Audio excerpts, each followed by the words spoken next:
Hi everybody, and welcome back to FANG Friday.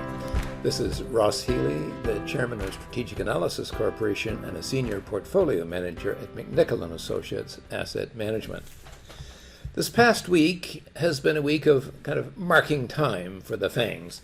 After close to 15 days of kind of steady downwards pressure on the FANG stocks, plus the past week, you might think that we're getting close to finding some opportunities among this group to actually step in and buy.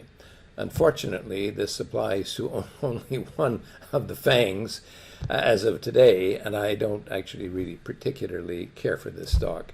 The market needs more time.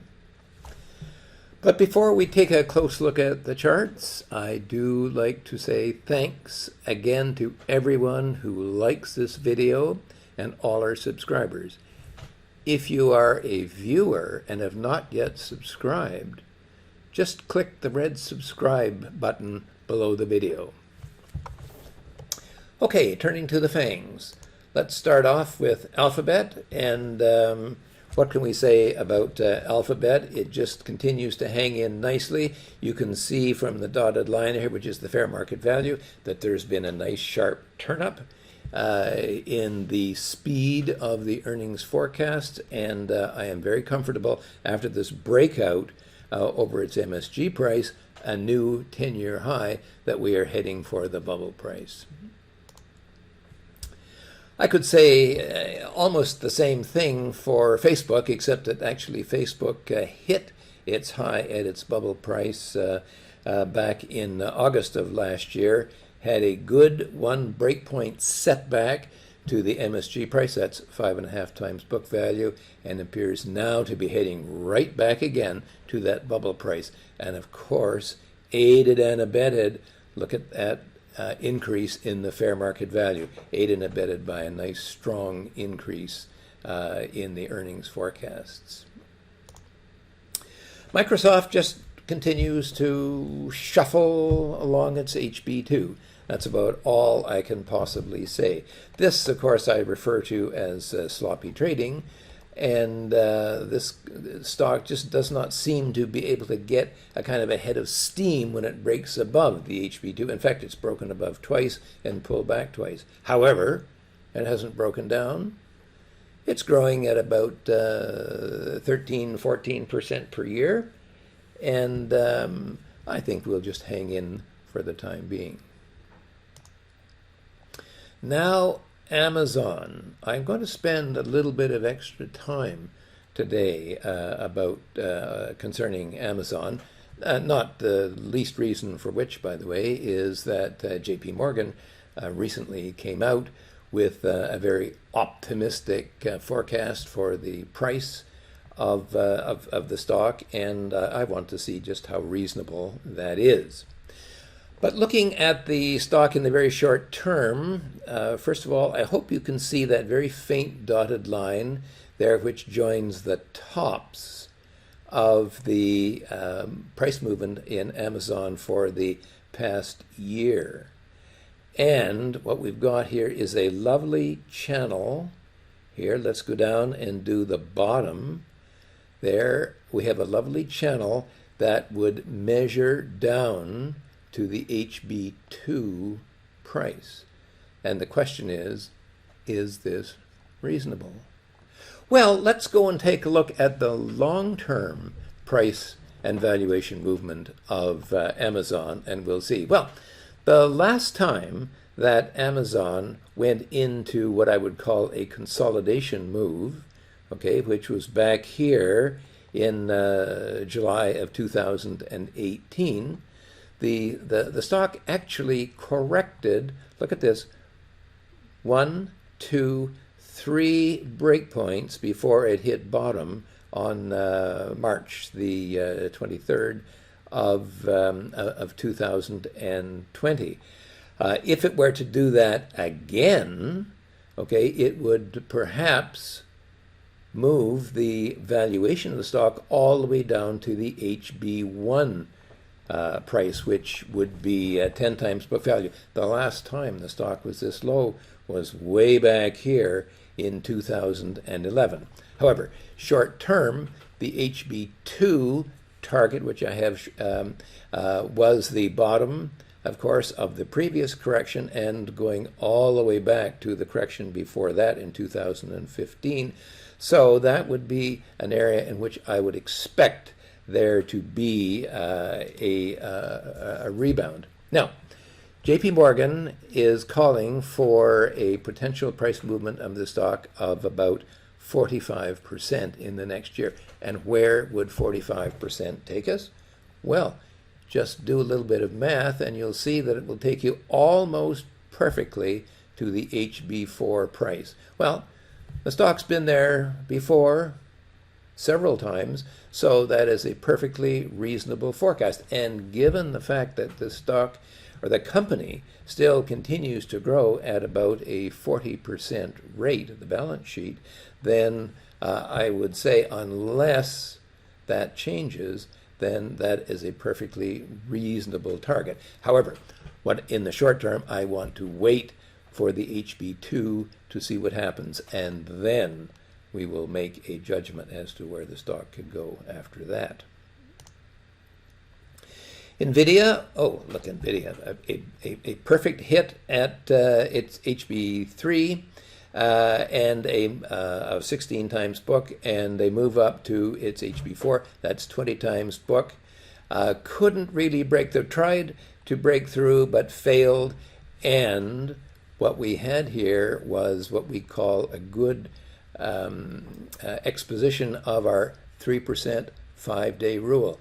The stock broke back down again, hung around for about 5 days, having broken down 3%, and a few more days, and then is heading further down south. I expect that the stock is going to get to its HB3 price, particularly with the movement, of course, in the price of Bitcoin recently. The same thing I could say about Netflix, okay? Again, a breakdown here. Look at that. We had our 3% 5-day rule, but the stock could not get enough upside oomph to cross over the HB3 again, and it looks very much to me like it's heading lower. And that's not surprising. Okay, the competition in the streaming field is intensifying. Now, so far, the return on equity, the profitability of Netflix is holding up nicely, but if that starts to change a little bit too, we might look for a price that's not only lower, but perhaps considerably lower. However, that's for another day. Finally, Apple. Again, we had a breakdown through its HB5, that's 26 times book value. Again, we had our 3% 5-day rule. Look at that, just refused to break out. Remember what we talked about the earnings forecast for this company. Yes, they had one heck of a quarter, but the forecast going forward is for much slower growth. And indeed, in 2020, growth expectations are about 4%. I don't see Apple being a buy until at least we get down to the HB4, and of course then we'll have to wait and see.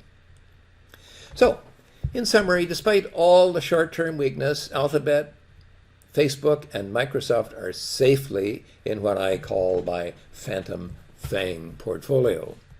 Amazon has now apparently decided to head lower after rallying, but failing to advance above its HB3.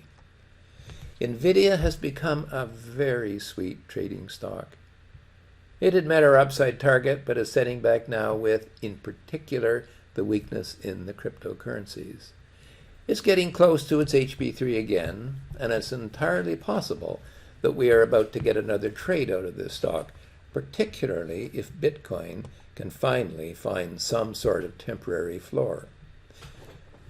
But by the way, one of our subscribers asked us if we could offer an analysis of Bitcoins. I had to tell that person that without a balance sheet, we cannot provide any meaningful analysis, whether it's Bitcoins or oil prices. However, I am blessed with a good technical analyst on board, and he made a superb call to sell Bitcoin just south of the $60,000 mark for our clients on a recent weekly webinar. And despite some of the calls being made by some that this is just another dip to buy, his analysis sees this as being the top for Bitcoin. And just as was the case in 2017, the whole sector, if you can even call it that, is now entering a long winter. Anyway, back to the FANGs. I've been extremely wary of Netflix for some time, as you are aware, and in early April it gave us a further sell signal. You have to go back a full 5 years before you would find a valuation in price-to-book terms as low as its next downside target. I myself think that the stock is losing altitude as its growth rate visibly slows. And my sole question is therefore, will the company start to lose some of its return on equity as well? Well, we can't answer that question today. But here's a heads up. You should know what to be watching for in the back of your mind. That leaves Apple with great immediate numbers, but no apparent follow-through coming with a confirmed sell signal. And now the big question is, what lies ahead? If you're a client, you know our view of the market right now, and we will continue to keep you updated during our client webinars, so make sure that you attend every Tuesday. If you're not a client but want to take that next step in your personal investment journey, tell us where you are at, and we will see if our service can help you get to that next stage. Now, what are your takeaways for this week? First and foremost, of course, if you recall what our market charts showed 2 weeks ago, you know that overall we're bullish on the outlook for the overall market, and that the upside remains decently positive from here.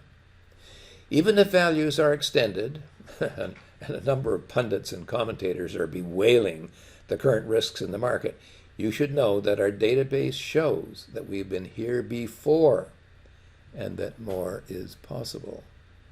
Second, the FANGs are looking tired, with a couple of exceptions. Third, as I observed last week, we are not going to relegate them to the trash heap of market history. As you have already seen in my weekly FANG review, there have been lots of good trading opportunities in this group already, and that's just since we started the FANG Friday 2 years ago. I can assure you that there are going to be many more opportunities in the FANGs ahead, as has been the case in the past with similar groups of stocks, whether they're the Nifty 50 or the dot-coms. Once investors have fallen in love with a group, they are very reluctant to abandon them and will keep trading them for years to come. Again, remember my chart of Coca-Cola from 1998 to 2005, in which I showed you how slowly growth stocks die and how many trading opportunities they provide.